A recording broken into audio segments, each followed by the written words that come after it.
भारतवर्ष साल 1947 में आज़ाद हुआ और जब 1947 की स्थितियों के बाद आज तक इस देश ने कई युद्ध लड़े और सारे युद्ध हमने जीते भी और अपनी शर्तों पे, अपने नियमों पे, अपने कायदों पे हमने लड़ाई लड़ी और जीती। आज तक ये इतिहास हिंदुस्तान का रहा है।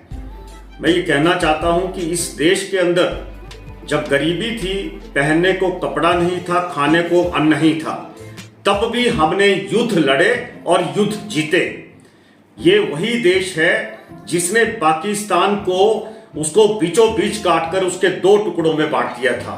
ये तत्कालीन प्रधानमंत्री स्वर्गीय इंदिरा गांधी जी ने जो किया था वो आज एक पूरे हिंदुस्तान में ही नहीं, पूरे विश्व के अंदर एक मिसाल बनी है। लेकिन अचानक जो हमारे यहाँ पे पहलगाम में हमला हुआ, हमारे निहत्थे पर्यटक मारे गए, उसकी जवाबी कार्रवाई में जब भारतीय सेना ने पाकिस्तान के ऊपर आक्रमण किया, पाकिस्तान के जो ठिकानों को नेस्ता नाबूद किया, मैं कहना चाहता हूं कि अचानक से जब युद्ध आगे की तरफ बढ़ा और केंद्र की भारतीय जनता पार्टी की सरकार ने जितनी भी राजनीतिक पार्टियां थी सबकी सहमति ली और सबने सहमति ये दी कि आज देश के अंदर एक मुद्दा है, एक नाम है, वो है राष्ट्रीयता का, राष्ट्रवाद का।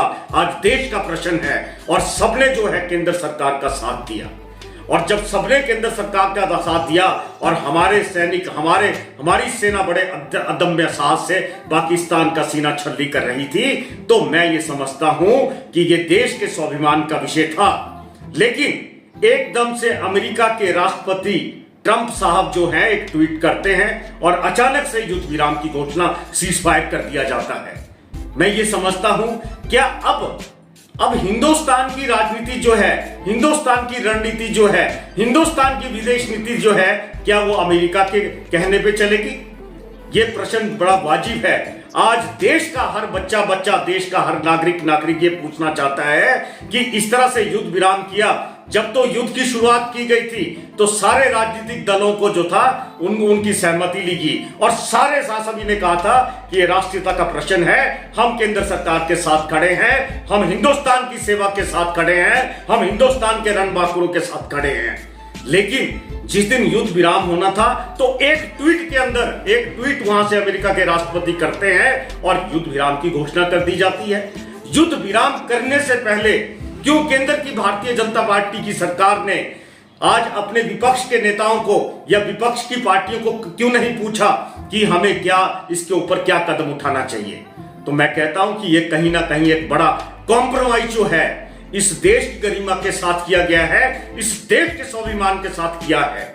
मैं कहता हूं कि ये बहुत बड़ा आघात इस देश को लगा है। हमारी सेनाएं अदम्य साहस से लड़ रही थी और मैं कहता हूं और इस देश का इतिहास रहा है, जब भी हिंदुस्तान के ऊपर आक्रमण हुआ है, हिंदुस्तान ने कहीं उस हमले का जवाब दिया है तो हमारी सेनाएं और तत्कालीन सरकारें जो है पूरे अदम्य साहस से लड़ी हैं। लेकिन ये पहला वाकया है।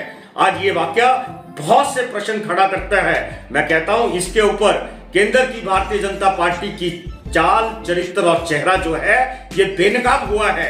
आज देश का हर नागरिक पूछना चाहता है कि इस तरह से युद्ध विराम कैसे किया जाता है, किस किन शर्तों के ऊपर किया गया है। क्या जिन मिलिटेंट्स ने हमारे पहलगाम के ऊपर, पर्यटकों के ऊपर जो हमला किया, क्या उनको आपने वापस ले लिया?